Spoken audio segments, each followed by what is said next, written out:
Welcome back to Passions Over Pancakes. My name is Hannah. I am the creator and the host of this podcast, a project in which I talk to people about their passions while we eat pancakes. I know I say this every single episode, but guys, I am so excited for this episode. I can't even tell you. This was such a dream to edit. I hardly had to do any edits to this podcast. It really is just talking to a good friend. And I hope that while you're listening to this podcast, you really just feel like you're sitting at a coffee table with your best friends. Because that's what it felt like to record this episode. It really did just feel so easy and breezy and so wonderful to be able to talk to Shelby and catch up with her. It was a fantastic episode and I'm really excited for you to dig into it. Shelby and I have been friends for about 10 years, I think. We met at a church camp and then we ended up spending our early to late teenage years riding horses together, going to horse shows, and spending a lot of time at the barn together. She is such a wonderful individual. I'm so grateful to call her a friend, and I learned so much from her on an everyday basis. We're going to be digging into a lot of different things today in this episode, but the three main things we're going to talk about are food, of course. I can't go a day without talking about food. We're also going to be talking about how you can become your friend's biggest cheerleader and why that's so important. And third, and probably the biggest topic that we talked about, is how you can support small businesses and why that's so important to do. Guys, I've learned so much from Shelby over the years, and I learned a lot from this episode as well, just in the hour that we talked. I'm really excited for you to hear all that Shelby has to say and really hear her passions for the things that she just loves so much. Y'all, I guarantee that you're going to leave this podcast episode feeling lighter and happier, and you're going to leave this episode wanting to be a better light and a better person in this world. I can guarantee it. Two final pieces of housekeeping before we jump into the episode. The first is, if you're an avid listener of this podcast, you will know that for the last few episodes, we haven't had any video along with the audio. Well, starting from here on out, we will have video and audio. I'm really not entirely sure what happened. I know that I'm not technologically literate, but hopefully from here on out, things should be a-okay and we should be able to go ahead and have both video and audio for the podcast. So if you've been watching on YouTube and you've missed the video, now is your chance to go ahead and make a cup of coffee or a couple of pancakes and sit down at your computer so that you can watch this interview. The second piece of housekeeping is that Shelby will be talking a lot about different small businesses that she absolutely loves. Everybody that she names will be down below in the description, and you can find even more people that she absolutely loves in her Instagram highlights. If you go to her Instagram, it's at Shelbyhan, S-H-E-L-B as in boy, I-H-A-N as in Nancy. If you go to her Instagram, she will have an Instagram highlight of all of the small businesses that she absolutely loves and supports, and that you should go check out too. So do with that information as you will. So without further ado, let's go ahead and get right into the episode. Everybody, welcome Shelby to the podcast.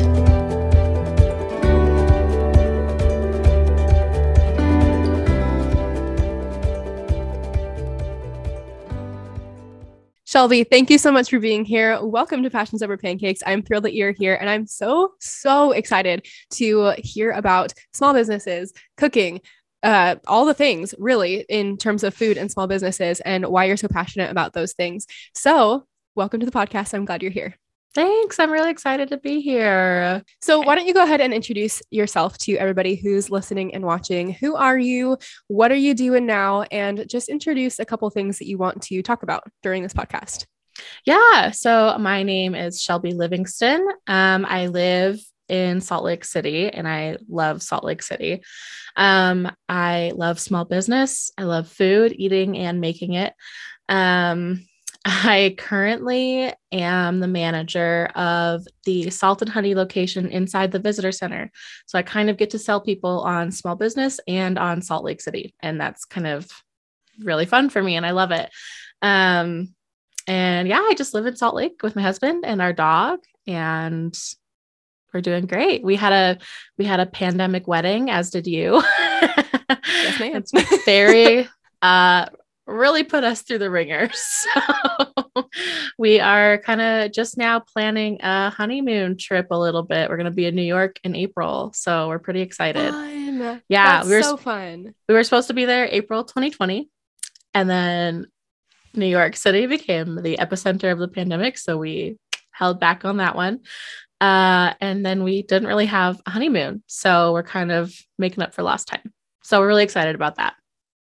That's awesome. I had no idea. That's Yeah. going to be so much fun. I hope New York, I heard that in the, center of the pandemic, Yeah. it kind of just wasn't New York anymore.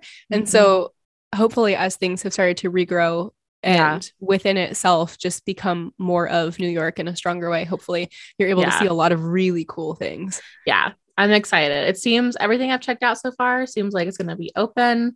We just might have to mask up a little bit, but I'm like, I put 1,000 masks on me. I don't care. I just want to leave the city. Amen. I just want to go somewhere. So true. Be on a plane and actually do something. Yeah, I get it. Yeah. And not visiting family. Everywhere we go, fair. every time it's visiting family. But anywho, so yeah, that's pretty much all about me. Sweet. Well, I appreciate you giving a little bit of a background, and I'm super excited to see pictures on your Instagram and stuff like that about your honeymoon. Gosh, that's going to be so exciting. Well, you have always been somebody who, from the beginning of our friendship, gosh, forever ago, what, like 10 years ago? I was about to say 10 years. Yeah. Yeah, something like that. A long time and not long enough. You've always been somebody who's just so passionate about people, and you're just so excited about people's passions and their loves for things. And so you have been a huge inspiration to me, because I just want to be a better friend towards people and a better encouragement towards people because of who you are in your friendships, if that makes sense. Oh, that's very nice. Thank you. And all the truth. So with that being said, you are obviously a huge proponent and encourager of small businesses. Tell me a little bit about what got you into small businesses and your love and your passion for people's small businesses. Yeah. So when I was 14, the company that had moved my family out to Salt Lake was based in Detroit, and it was not doing very well. And so my parents were looking at, we maybe had to move. But my whole life was just in Salt Lake City, and they really didn't want to move me right before my freshman year of high school. And I kind of had an established friend group, and I really liked what I was doing. And so they kind of swung purchasing a cabinet shop that happened to be a mile away from our house. And they bought it and they were small business owners just because they didn't want to put me through moving. And they owned it for 7 years up until 2019. And then that's when my dad sold it, and they ended up moving to Indiana. So that definitely gave me like a really big view on, like, when my dad sold a kitchen to someone, it was paying for my horseback riding lessons or paying for our vacation to go to Michigan. And I kind of saw the direct response of how someone choosing to support my dad's company rather than IKEA or Home Depot or whatever, gave us the life that my dad was working so hard for. So that is a big part of it. And then the other part is, in 2018, I decided that for Christmas, I was only going to shop small or local businesses for my Christmas gifts. And it got pretty hard because there are some things that you just can't buy from a local business. But I did my best. And my friend introduced me to Salt and Honey, which is a local store. It's kind of like Etsy in person. So every little booth or table you see is a small business. And they fall under one of like the 4 pillars, which is women owned, local to Utah, less than 50 employees, or sustainably made. And one of the first couple times I went shopping there, I was buying something, and I feel so bad. I can't remember what maker it was or what I was buying, but one of the owners was also working the register, and she said, "Oh my gosh, this is this woman's product. She made this." And the woman said, "Oh my gosh, thank you for buying that. I'm so excited." And I wanted to cry right then, because seeing the person that made the thing that you're buying is such a different experience that is hard to explain. And so that really kind of kicked it off. And then in 2019, they were Salt and Honey, one of the owners, she posted that they were looking for seasonal help. And I was like, well, I do all my shopping there anyway, might as well get a discount. So I started, and that has just made me fall in love with small business even more, because now I know all of these makers and these local businesses, and I'm connected in all these ways to Salt Lake City through all the local makers. And it's like, it's so fun to see them pay for their child swim lessons with what they make. And a story in particular is one of the women, she makes the most, I mean, I wish I could just give it to you through the screen, but she makes the most delicious caramel. And it's like soft and it's not grainy and it's salted and it's so good. And I gave it away as the wedding favor of when we got married. Sweet. Everyone got a little box of caramels. And I remember asking her, like, what made you start doing this? And she said, my husband was going through something really difficult. And so he had been unemployed for a while, and we were making do, but my daughter really wanted swim lessons and we couldn't afford it. And she said, I'll do anything, Mom. Like, I'll have a bake sale. And in my heart, I knew that her bake sale wouldn't make enough to give her some lessons. So I just said, okay, we can do that. And I just said to myself, like, I'll just have to find the money. I'll figure it out. But they did a bake sale, and she sold out in an hour from all her neighbors just coming and hearing that she had baked. Yeah. And then they did it week after week. And then eventually she was able to just go and take all 4 of her kids to have swim lessons. And so now that's like her main business, how they make money. So yeah, it's just really exciting for me to see kind of the correlation between when people choose to shop small to like how that actually impacts people living here. Absolutely. I love so much that you're seeing it firsthand. I think a lot of the times, me specifically, I don't know about the people listening or watching, but I follow a lot of small business owners, and a lot of that is thanks to you, because I'm following a lot of people that you've shared on your Instagram stories, and people that I've found through those people that you've shared on your Instagram stories. And it's really cool to see them grow really from 30 followers to, 1,000 or thousands of followers, and watching that become their main income, or even if it's not their main income, just something that they love to do on the side and in tandem with their real job, and it's really cool to see them. Like you said, this is paying for my kids' swim lessons. I saw a post once that said somebody bought 14 items from my Etsy shop, and that paid for my groceries this week. And it's just little things like that where you don't really realize the impact until you see it. Yeah. And so I think it's really cool. And I think that's such a great opportunity and such a blessing to be able to see that firsthand as you're working at Salt and Honey and having these experiences and these friendships. It's just so cool. And the things that people are making are made with love. You don't get that from Amazon. You don't get that from Walmart, Right. I know something that I say, because for a little while, people would be like, I would be like, where'd you get this thing? And they'd be like, oh, I ordered it from Amazon. I'm sorry. I know you hate it. And I was like, okay, do I kind of wish Jeff Bezos stopped making money? Yeah. Like, I think he has enough. I think he's good. But like, I ordered from Amazon. I ordered something from Amazon right before I sat down because we need a milk, or no, actually I was going to, we got it from Target instead, but still I got something from Target. It's a milk frother because Salt and Honey doesn't sell milk frothers. And so, it's like, and also sometimes like financially, Amazon is the best option. And that's why it has become so big. And not everyone has the funds to always shop small. And we don't always have the funds to shop small. But like something that I've kind of taken on lately is I just want to be the world's biggest cheerleader. And if you only buy one thing from a small shop in a whole year, that's still one thing that you bought from a small shop. And that person was so grateful that you did. Or if you, like, I have a friend who, she doesn't remember the last time she went to Target. She does not remember the last time she went to Target. I love Target. It's an experience. It's a wonderful time. But she just all her groceries are from a local place. All of her clothes she orders from a small local business, but she has a job and financial capabilities to be able to do that, which is awesome. But not all of us are in that position.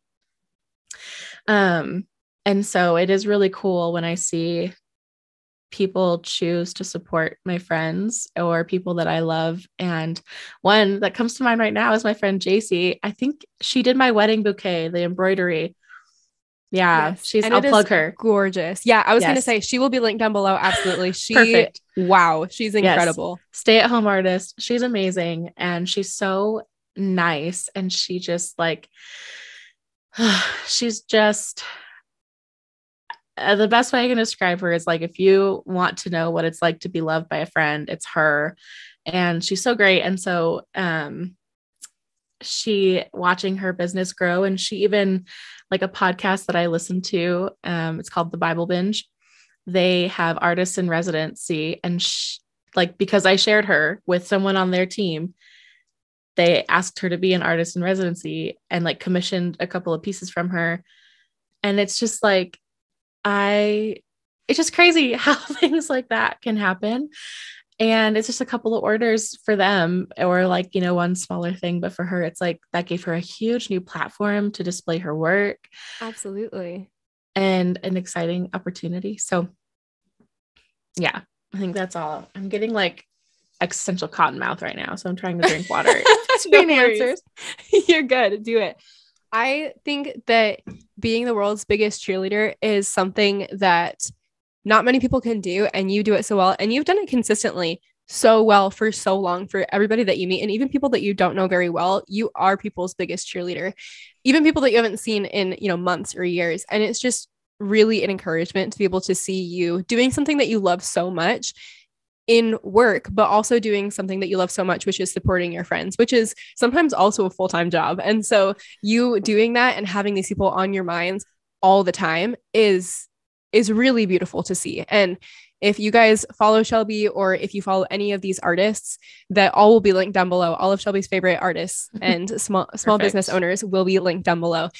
You're going to see the love that these people have for each other, but also the love that Shelby has for them. So highly encourage you to check them out. But with that being said, with small business owners, and since they are, small business owners, there's not, tons of people working for them. Sometimes it's just that person who owns the business that is working on their business.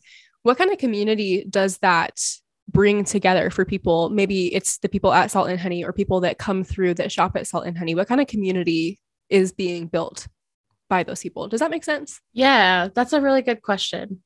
I can't speak for every city. I can speak for Salt Lake, but recently someone kind of in that community passed away really tragically from a drunk driving car accident. And it was so sad and heartbreaking, but the maker and small business community in Salt Lake City, like, people who didn't even know her, but just maybe because she owned a bakery with her husband. And so they were like, oh, I had a cookie of hers one time, which is me. I only had a cookie of hers one time. Mm-hmm. But they were like, oh, they did an auction. So people donated like art or gift cards or clothing that they've made or whatever. And raised like, I think like $40,000 for her and her family. Wow. And so it's created, I think, a very tight-knit community that is also very patient. And like, that's the word that comes to mind, is patience, because in like the customer relationship at Salt and Honey, it's anytime we're really busy, I'll be like, thank you for your patience. Thank you for waiting. And usually the response is, well, I can see it's only two of you, and you're all gift wrapping all these things, or you're checking out every order or whatever. Or sometimes we'll get an online order, and it just so happens that somebody picked up the last of that item off the floor and bought it right before we could get to the online order. And so usually it's like hey, we can get a new one for you, but it might take a little bit longer, or we can just refund you for that product. And the response is usually like, oh, I'll just wait for it. It's fine. Or it's like, yeah, I'll take the refund, but thanks for letting me know. And it's still a pretty understanding relationship. And even when it comes to like, if you've bought something from Salt and Honey, I can tell, like, I know someone who packaged it. It's one of like the 15 of us. And we write a little thank you note and we put it in there, and it's shipped by us printing a little. It's just so weird to me that like we sent something, I think international recently, and like and I was printing the tag and I was like, oh my gosh, it's just so funny that they are buying something online and I'm just doing this in between like ringing people up at the register. Yeah. And so it's just like, and yesterday I worked at the location at 9th and 9th, and it's the weekend before Valentine's Day. And so everyone's buying fun things and they're all getting it gift wrapped. And it's like, even when it's busy, everyone is just kind of like, well, I'm here to buy something for a friend or my partner or my spouse or for myself. Mm-hmm. And so there's no, I just have seen, especially over the last 2 years, customers treat service workers so horribly. Mm-hmm. And it felt for a while like it was like, did you forget that they're people? Like we're people. Right.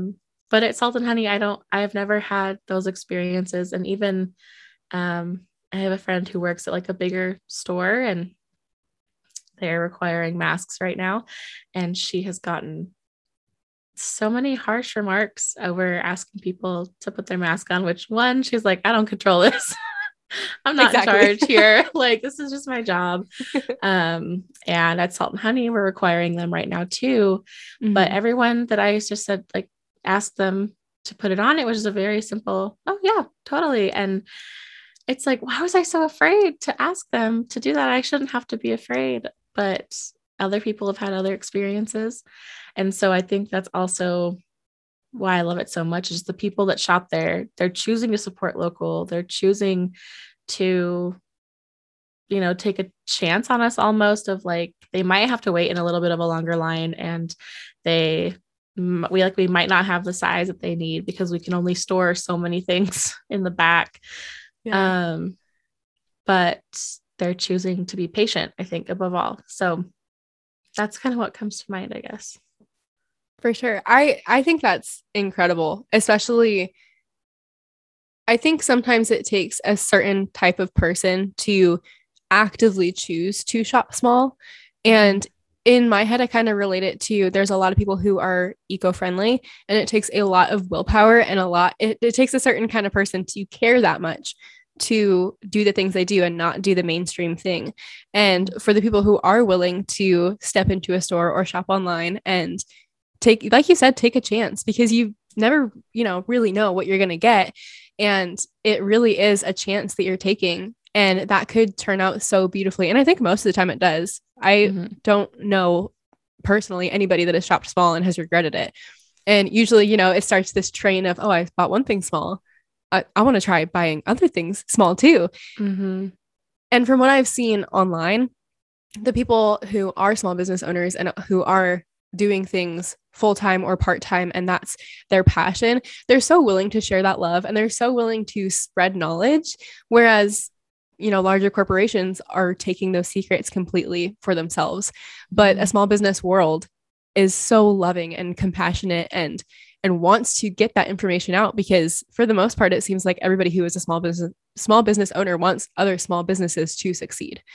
And that's just it's just so against the mainstream of what we're seeing in the world in general. And so it's such an encouragement to be able to see that rapidly growing part of the world being so kind and changing the world really one sale at a time, which is really cool.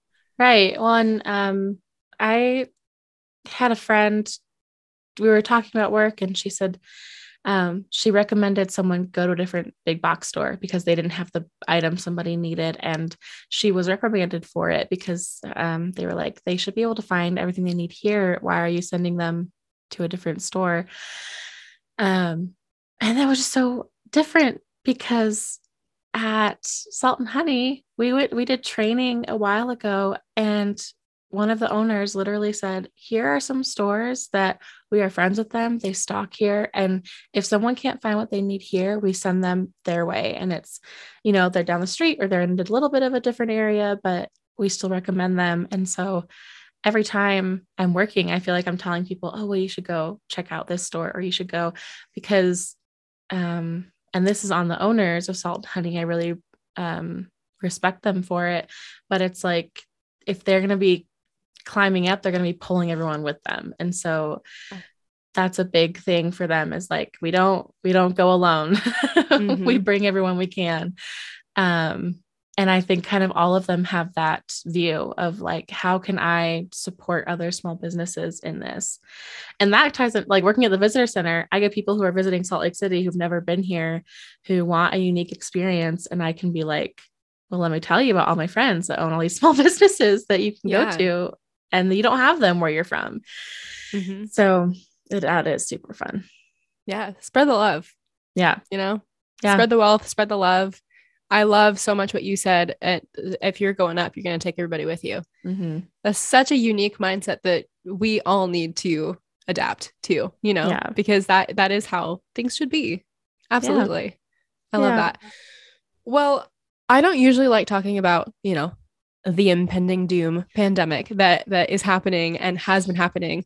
But I am curious as to how that shifted the world of small business, because I remember at the very beginning of everything, Amazon took a huge boom of sales, but I also heard that a lot of small businesses were also taking a huge boom. And I'm curious as to what you have seen since you started working at Salt and Honey right before the pandemic. What was that experience like for you, working in a small business world during a huge world emergency? It was like, I don't even know how to describe it. I remember everything shutting down right after we'd had a really big Valentine's market. And all of a sudden, we couldn't go work at Salt and Honey. I couldn't go shop at Salt and Honey. I wasn't doing anything. So, but then the owners said, okay, hey, we found a way we can keep the store open just for us. You can order online and schedule a pickup time, and we'll put your order outside the door and wait for you to come pick it up and leave. And so because I wasn't doing anything, I now had a lot of extra funds. So I shopped online. And I ordered a bunch of stuff on my birthday. And I went to pick it up, and they were like, you're like a third of our orders right now. You personally are like a third of our income. And I was like, well, someone's got to buy it. You know, it's got to go somewhere. And, I think too, especially this Christmas, watching people say, you know, I normally go to Target for all of my Christmas gifts, but I've really been trying this year to support local. I know that you guys have been struggling, that all small businesses have been struggling. And that's always so nice to hear, because it's like, you just feel so seen, and you're like, oh, thank you for acknowledging that it's hard for small business right now. But I did, I'm not an influencer by any means, but for my birthday in 2020, my maiden initials are SLC. So I did a little SLC loves SLC for Salt Lake City. And I had people shop small, either from a small like restaurant or a small business, or like go to their local, I don't even know what was open back then, like their local park that they can donate money to or something, or share small businesses on their Instagram that they love without needing to financially contribute. And I heard afterwards that a lot more people partook in it. They just didn't share it with me or on social media that day. And so at first I was like, man, I was so excited for like this huge thing. I think in my head, I built it up to be so giant. But then slowly I started hearing like, oh, well, because you did that on your birthday, we tried a new restaurant that we now go to like once a week. And, you know, or one of my friends introduced me to her mom as, this is my friend that she did the thing for her birthday for the small businesses. And her mom said, oh my gosh, we do that now. And so they did it 2 years in a row. And it's just so funny, because it's like, it's my birthday. So it's like, what a weird thing that like this stranger is celebrating an arbitrary day for them. but I think I'm going to keep doing it forever because it just was such a fun way to see people choose or expand the businesses that they patronized, or choose to give some sort of attention or money to local businesses. I'm a big advocate that you don't have to spend money at a small business to support them. Because again, not everyone has the means. And so following, sharing on social media, especially getting the word out, or when people say, like, does anyone have a recommendation for blank? It's like, what local business could you throw in there that isn't a bigger company that doesn't care, as you know what I mean? Like the personal attachment isn't there. So I think, does that answer the question? I feel like I talked in circles. No, I loved that. That was, yeah, it definitely did. And it's nice to hear your thought process behind so many different things. And just hearing that you can be an advocate and do something seemingly very simple, such as, hey, this is my favorite restaurant that's small business. This is my favorite small business that's like woman owned, or what are the 4 pillars that you said? Woman owned, locally made, less than 50 employees, or sustainably made. Okay. And just getting the word out there for those types of things is so important and so needed. And that little impact that you had is going to keep having impacts. And in my head, that was a huge impact. I remember you sharing stories of people who put on their story what they were doing in honor of your birthday. Yeah. And it was just so cool to click through, and every single person had a different experience and an incredible experience. And those people were impacted by what they bought or ate or donated to. And the people that received those funds or received that person finding out about their small business was impacted, tenfold. Yeah. So it's really cool that something that small little, hey, I have an idea and I'm just going to put it out there and see what happens, can lead to huge, huge waves, which is really cool and very inspiring, honestly. Thanks. It's very fun too every year. And this year, so we'll be in New York for my birthday, so I won't get to do the normal. I have a cake that I get from the bakery that I used to work at. That's also a local bakery. And we get dinner from Gormandees, which is so good. And so I usually go shopping somewhere small. I do all these things. So it'll be different in New York, but I feel like I still get to support small businesses in New York on my birthday.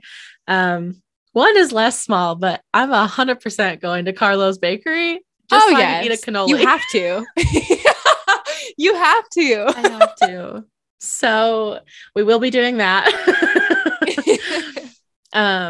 But yeah, I think it's even like, it's not, I just hate the all or nothing perspective. And you mentioned it earlier too, like environmental impact. It's not all or nothing. It's, I brought my own grocery bags to the grocery store today, and that's great.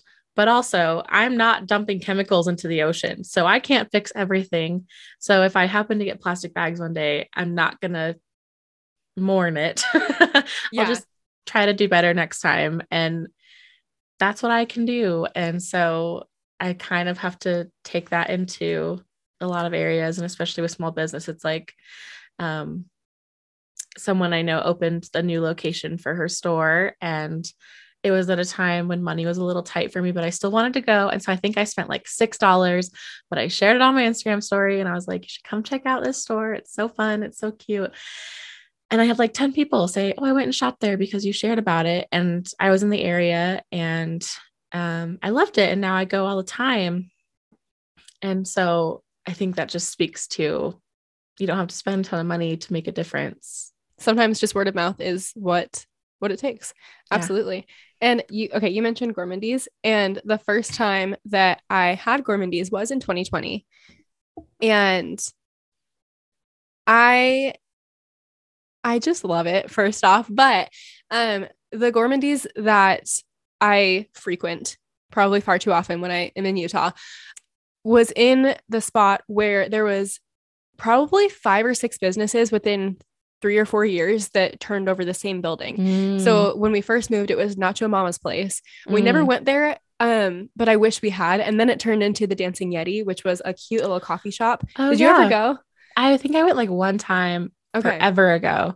Yes. Yeah. It was incredible. And then it turned into Gormandees. And I don't remember if we went, because our birthdays are in the same week. And I don't remember if we went after you shared your stories of like, you know, go frequent a small business. Yeah. It may have been then, but I know for sure that we visited an Arabic restaurant on State Street because of your stories. Fun. And it was one of the coolest experiences I've ever had. And it was somewhere that I had been eyeing for a very long time and just never thought anything about it. But then after you shared their stories, it wasn't, you know, within that same week or anything, but I thought she's right. You know, like these people are phenomenal people. And whether or not, you know, we go into the restaurant or order out or even just share about it with people who love that type of food, it's going to make a difference. Yeah. And just the things that you have been sharing have made an impact on so many people. And yeah, it's just really cool. But all that to say, Gormandees. If you're in Salt Lake City, I don't know if they're everywhere, but if you're in Salt Lake specifically. No, they're local. Yeah. There's one downtown. There's one in Draper. Mm-hmm. I had them cater our wedding reception, the one that happened in 2021. No way. It was amazing. And I will say too, they were, out of all my wedding vendors, they were the best. His name is Davis, the man who was the catering coordinator. He killed it. He was early. He set up wonderfully, but brought his own team, did everything. I didn't need to I kind of felt like I had to babysit my other vendors a little bit of like, are you going to be there on time? You know, whatever. And he was the one reaching out to me. He approached me halfway through and was like, hey, we're going to start cleaning up. Would you like some more food? I'd be happy to bring a plate to you. So he served me personally and he was so nice. Yeah. And I particularly love their butternut squash pasta. It is so good. It is so good. I want to bring a Gormandees to Texas now. How do I do that? Who do I reach out to? Because that's going to be my next project. Honestly. I don't know that Davis can help you, but he would be really nice. I'll find a way, I think. Everything there is so good. And their desserts, so good. Absolutely. But oh my gosh. Yeah, absolutely. We love them. Let's switch gears for a second and talk about food since we're already on the topic of food with Gormandees. Mm-hmm. So you went to culinary school for about a year. Mm-hmm. Tell me what got you into, like, what was the motivation for going to culinary school? What was the end goal? A couple of things. One, I hate math. I hate math so much. And I scored high enough on the ACT in math that I would not have to take a math class if I took culinary school. Okay. So that was one. Two was I didn't know why else I would want to go to school. And my parents said, you can either go to school or you can pay rent. So I chose going to school because I didn't want to pay rent. And the last reason is that I love to bake. I've been baking since I can remember. I loved watching Cake Boss, hence why I want to go to Carlo's Bakery. He taught me how to pipe a buttercream rose. That's why I know how to do it. And I just thought, well, you know, I could go to school and I could be a baker and I could do that. So that is why I decided to go. And I just went to Salt Lake Community College. They have a culinary program. So I started going there, and that was in 2016. I went right after high school. That's awesome. I remember when you first started going to Slick for culinary school and you just being so excited about it. I mean, at first it was kind of like I have two options here. What do I want to do? Yep. And not that it was, you know, I'm going to culinary school, but it's like, this is the better of the two options. And I'm going to choose to be excited about it. And it was really cool to watch you grow in your culinary skills. And you texting me every once in a while being like, this is what I did today. It was fun. Like, these are the skills that I learned. It was really cool to watch you grow into the person that you wanted to be in terms of culinary things. So that was really cool to watch. I guess my biggest question is, I've talked to a lot of people who are either artists or actors or filmmakers, and they say going to filmmaking school specifically, if y'all have heard Kurt Jenkins' episode, he says he went to film school and it was totally not worth it. Do you think for the general population of people who may want to go into the culinary arts, do you think that it is worth it to go to culinary school, or are there other resources like Google or YouTube or friends, shadowing a culinary master? Do you think those are better options than spending money on culinary school, or do you think that there is real tangible value from going to culinary school? I think it depends on the person. I think that for me, working in a bakery and kind of getting experience that way was more valuable than going to school, just because I like to cook. It's fun. I don't care if my cuts are perfect. I don't care if my plating is beautiful or whatever. I care that it tastes good, right? Which is kind of most people's like shining definition. Yep. But shadowing someone and like, or doing an apprenticeship, even that kind of thing probably gives you more of a look into like, what does the everyday of this look like? Do I want to get up at 4 a.m. and start baking bread if I want to own a bakery? Or do I want to have more of a cafe style? Or what do I want to do with food? So kind of looking into what does your experience with food want to look like? Almost what is your end goal with food, I think? Because if you want to be a chef at a 5-star restaurant, then I definitely think culinary education is helpful to get the techniques, to get the process down. If you're someone like me and chocolate chip cookies are kind of like your jam, I think that there are other ways that you can look into that, which is also, I'm pretty big into like, I think college is cool. I don't think that everyone has to have a college education to be successful. Absolutely. It can look like a lot of different things. And so that applies to culinary school as well, that I literally took a class where I learned how to fold napkins. I don't know that gave me any experience other than like on Thanksgiving, I can put a cute little rose on your plate. But like YouTube can teach you that, like you can look that up. So I definitely think it just depends on what you want it to be. But I think that's the fun part about food, is that it gets to be an experience however you want it to be. So true. And that's so unique to every individual. Yeah. Which is great, because that's a whole different art in and of itself. Mm-hmm. I've never really thought about that until now, is how unique culinary experiences are to each individual. That's really cool. That's really cool. And I appreciate that it's different for every person. Some people do need to go to culinary school. Some people don't. And that's just how it is. And a lot of it is probably trial and error and experiments and not knowing how exactly you're going to do something until the 15th try. And that takes a lot of passion and a lot of dedication and a lot of patience that I don't have. So more props to you, because I could never. Well, I remember recently my dad was like, and some background information about my dad. He was a bodybuilder for a while. So he like knows a lot about food and how our bodies interact with it and such. But he said, he was like, food is just energy. It's just energy. It just needs to provide those things to you. And I was like, food is an experience. It is how we gather. It is how we tell people we love them. It is how we like spend time together. What do you mean? It's just energy. I was like so offended by it. And I just started thinking, because I was like, man, I had a really big reaction to that. Why did I have such a big reaction?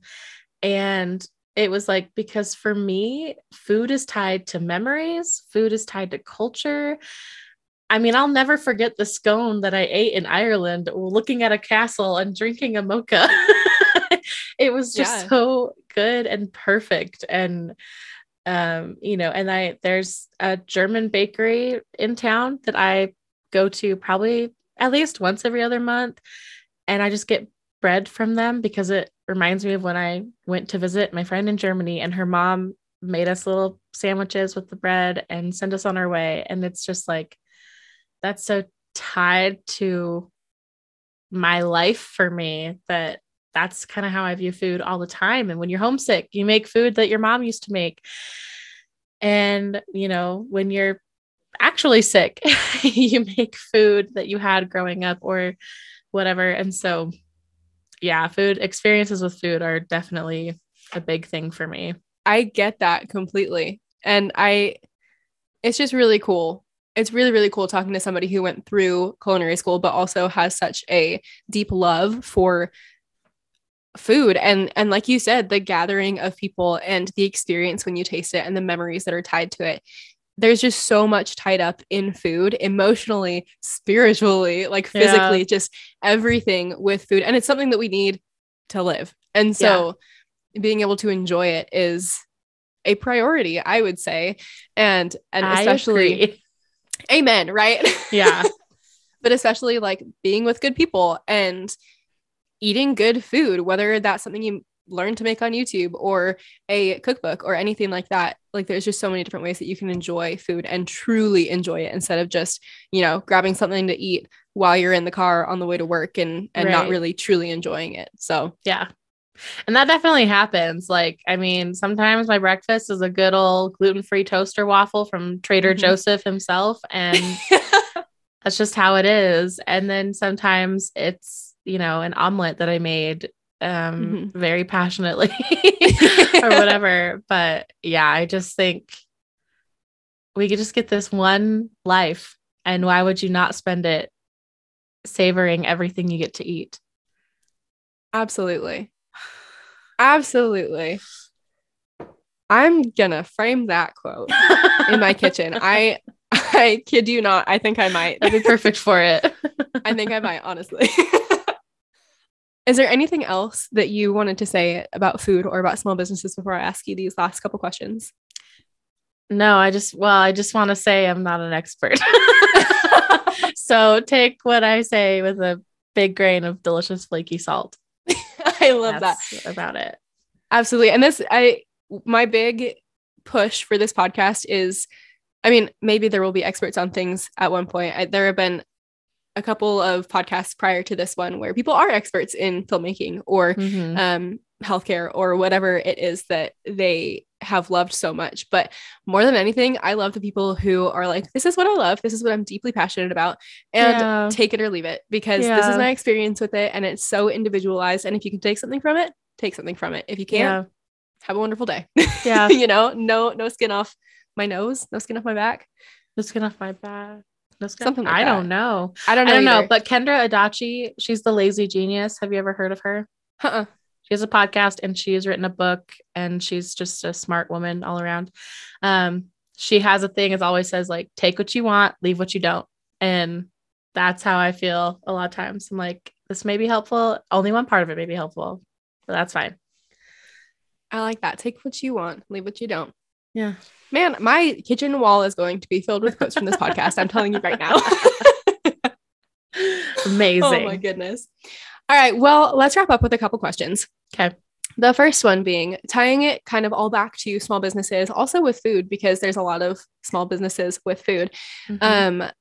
How can people support small businesses that they may see or know or just love in general, whether they are financially able or aren't financially able? What are some key things that people can take away from this podcast on how they can support their local businesses?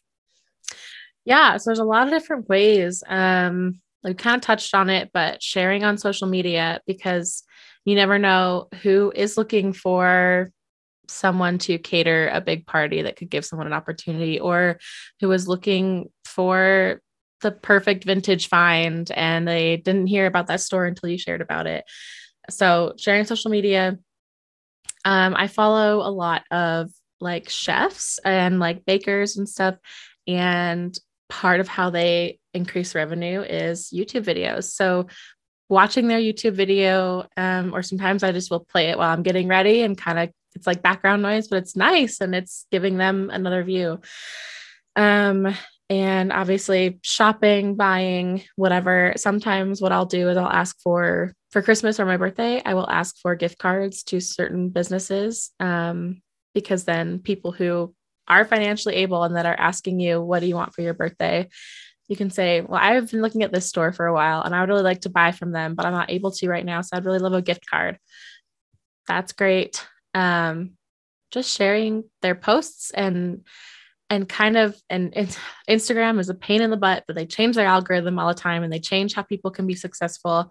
But just kind of paying attention to like, does saving a post give them more reach? It does right now. Okay, I'll save these posts and I'll just have a folder for saving. I have one called small businesses, and it's just kind of like when I save it to help them.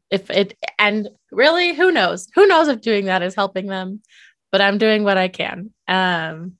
So I would say those are the main things and the main pieces of advice. And I guess the other two is word of mouth. Is if someone's asking for a recommendation, give them what you got, because every time that you recommend someone for something, their name is getting out in ways that they weren't able to do. So they weren't able to give a business card. They weren't able to promote themselves, but you are. So why not, Absolutely. And I appreciate the in-depth, in detail ways that people can help, because the small businesses have prices that they have because they are trying to live. And sometimes that's not affordable. I can go off on that. Oh, please do. Honestly, please do. Okay. So my thing, small businesses typically have a higher rent to pay. They're typically paying employees a fair wage. They are paying for benefits for their employees. And you don't think about all of that when you're like, oh my gosh, do I want to buy this candle? It's $30. And it's like, well, it took the person 6 hours to make it. Is $30 not worth 6 hours of someone's time for you? And that's how I look at prices is, okay, if I knew that this was paying the hourly wage for someone, and say it's $10 an hour, if it took them 10 hours to make this and it's $100, that's still worth it to me. So yeah. And prices for small businesses, it's unfortunate. They are going to be higher than Target or Amazon or whatever, but that their employees are being taken care of. They're taking care of the community. Jeff Bezos is not doing that. Jeff Bezos is destroying bridges in freaking Denmark, I think, for his big yacht to go through. Yep. So yeah, that is, I will say too, that's small businesses price their items based on the time and the experience that they needed to make it. Thank you so much for because it means a lot coming from you to say that, because that's exactly what I wanted to touch on, but you said it so much more beautifully because you have seen it and you are a frequenter of small businesses and you understand everything that goes into it, from the time that it takes to make something, to the time that it takes to package it, to the money it takes to actually send something.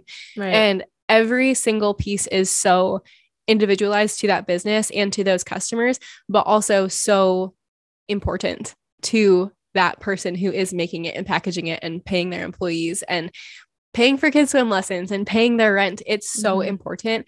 And if we're willing to spend $100 on something from Amazon, who that those makers aren't getting that money, but you should be so much. I mean, if you have the money, it should be a no-brainer to spend $100 on something that exactly where that money is going.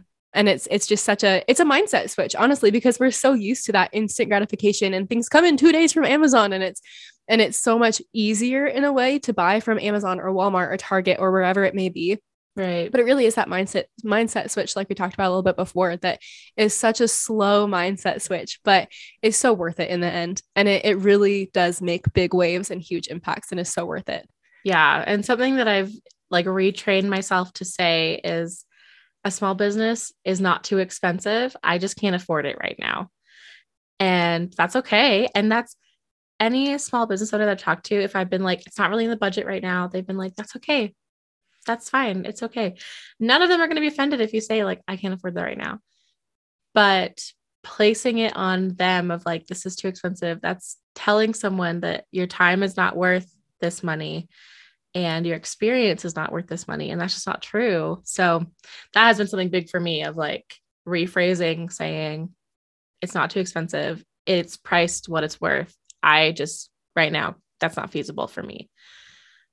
And then that's another thing of how do you look at how can I support them if I can't afford their products right now, but I can afford a free share on Instagram, or I can afford to send them to someone who I know was looking for that product a week ago. be like, hey, you should check them out. I really like them. Yeah, absolutely. And I think just to add to everything that you're saying, having that folder on Instagram to share things to, I have one for a couple people that I do follow who are small businesses on my personal Instagram that they'll probably never know that people are saving their posts, but maybe it does, maybe it doesn't, but at least you're trying to help them in some way. And to those people who are listening and have been seeing people share things on their Instagram stories, but don't ever click that post, I'd encourage you just to click it every once in a while, click the post, just interact with it for a second and see if it's something that you may or may not like. Cause you never know when you're going to find your next event, florist for an event, or a calligrapher for a wedding, or your favorite chocolate shop. You never know when you're going to find that until you stumble upon it. And it may be through somebody's Instagram story. But yeah, just interacting with things and being that person to be the word of mouth is so important. Yeah. So, and all of the small businesses that Shelby thinks of after the podcast that she just loves and adores will be down below in the description. And throughout time, I will be updating those as well with anything else that she shares, or anything that anybody that I personally love, or people that you guys recommend. There's just going to be a huge list down below, people that you can find on Instagram, their Etsy shops, their personal websites, anything like that will be linked down below. So, last and final question for you, Shelby. Since you are such a huge cheerleader for people, and you said earlier that you want to be the world's biggest cheerleader for those around you, how can people take a piece of that and implement that into their own lives? Such a good question. I think when it started for me, it was, oh my gosh, it was a woman. Let me make sure I get her name right before I just say it. Okay. Heather Thompson Day. She has a book called It's Not Your Turn. And it is about kind of how she watched other people get certain experiences that she was really hoping for, or get opportunities she's really hoping for. And the answer for her was no at the time. And then for them, it was yes. And so learning how to celebrate that they had the yes at that time while still kind of mourning that it was your no. And so she has that book, and I remember different things, wanting to be in a relationship, and in Utah being 21 and not dating someone is geriatric. That's insane. It's true. And so I remember that point, or people getting job opportunities that I really wanted, or that I was envious of. And I noticed that I started to be more envious than excited for my friends. When also, why am I envious? I don't live in that city. I didn't get that education. I don't have that family. I don't, I have all these other things, but I do have this life, and I have my own life. And when I am excited, I love when people celebrate with me. And so I remember talking to my friend JC when she first started her embroidery business, stay-at-home artist, and she was like, oh, I'm fine, I'm getting orders and all these things. And then she did my wedding bouquet, and I think 6 people ordered from her because I shared about it. And it was so exciting, for one, because it was not only was I able to buy this from you, but sharing about it created other orders for you.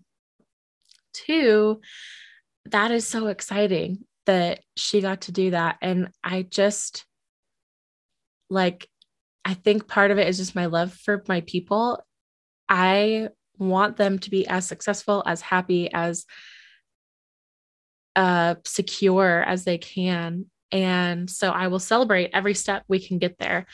And so what that looks like is taking your friend to dinner when they get that job that they wanted, or calling them to cheer about the first date going really well, or checking in on how something went that they told you they were excited about. And part of that takes being really intentional, because everyone, I have my own life that I'm worrying about, and I've got things going on and people. So I do and we have smartphones. It can remind me of anything I tell it to at any point in the day. So I can say hey, in a week, text this friend and ask them how their new job is going and how the first week was. And it's definitely an intentionality, but it just like when I think about how I want my friends to remember me and how I want them to think about my interactions with them is I want them to feel supported. I want them to feel loved. And I want them to feel like even when they weren't sure if they were doing the right thing or making the right decision, that if it was going to fall apart, I would sit there with them and it would still be okay. And I'll still celebrate when the things happen that need to happen. And so, I just kind of sat down and like, well, what does that look like for each person? And again, it's different for everyone too. But it might be sending a card in the mail or just calling, or like I said, taking them out to dinner when something exciting happens. When I got my new job, I invited all my friends to dinner because I was like, you have all listened to me be sad about my other job and really want a change. And now I have it. And you've all been kind of there for me. And I want that to be celebrated in a way. And so in being everyone else's cheerleader, it's also like, you got to be your own cheerleader too. And so how can you celebrate when things go right? So kind of recognizing different things and like, oh, wow, that felt good to me to be celebrated in that way. Or when that thing happened, who else might need that? Because it's just like, life is so freaking hard. And especially right now and the last 2 years. And it's like, what bad could come of going to dinner to celebrate your friend's promotion or calling that friend to see how the first date went or whatever. And so I think if any of that answers your question, just working on being more intentional with how you live life with your people, I think is the best answer I can give. That was so perfect. And it answered everything and more that I wanted to ask. So that was just chef's kiss. Okay. I don't know why in the middle of that it was emotional, because it's just we need more people truly. And I like, bottom line, this is just the truth. We need more people like you who are willing to celebrate people's wins and sit with them in their losses and be an encouragement in every aspect of life, because that is a true friend. You are a ride or die friend for everybody around you, whether you are close to them or not. I can guarantee that every single person who has you in their contacts list says Shelby is somebody that I can count on. And we just need more people like that in the world. And it's a real encouragement being able to sit here and talk with you about your love for small businesses and your love for food and the community and everything that is involved in that. And it's just so cool. I'm grateful to be your friend, and I'm grateful to have watched you grow throughout the last 10 years, especially in your love for people. And that really, I think, is what it stems from, and what it comes down to is just your love for people and your love for their lives and what they are doing and being intentional. Like you said, that's so, so important, and something that we have lost the art of. And for somebody, just one person making the intentional effort to keep up with people and celebrate people's wins and sit with them in their losses is going to make the biggest impact on people around you and people in those circles, and then their circles and their circles. And so it's just, I'm really grateful. And I hope that everybody who is listening and watching can feel Shelby's love for those around her as well. Thanks. That's very kind. All the truth. All right, Shelby, with all that being said, where can people find you, and where can people find your favorite small businesses? Best place is probably Instagram. It's at Shelbihan. So it's SHELBIHAN. It's my first and my maiden name smushed together. But I have a highlight on there called Small Shop Rex. I also have the hashtag SLC loves SLC. And you can find small businesses through there. A lot of them have websites. If you're not local to Utah or Salt Lake, you can order online. Beautiful. And again, everything will be linked below of her favorite small businesses, my favorite small businesses. Send me your favorite small businesses and I'll add them to the list. I want that to be a continuous list. I want there to be so many people on there that you have to keep scrolling down. But yeah, thank you so much, Shelby, for being on the podcast today. I genuinely did learn a lot from you. Of course. Absolutely. I learned a lot from you. I'm really grateful to have you on. And in honor of this podcast, if you're listening right now, go out and just share a post from somebody who is working on a small business or who has a small business, somebody that you love, somebody that you follow who you don't even know. Go ahead and share their post. And if you do happen to go out and try something new because of this podcast and because of Shelby, tag her and use the hashtag SLC loves SLC just so that she can see the impact that this has as well. Awesome. Yeah. Cool. All right, y'all. We will see you in another 2 weeks. Thank you so much for listening. Go ahead and rate, review, and subscribe to this podcast. I appreciate you listening. Thank you so much for staying to the end, and we will see you when we see you.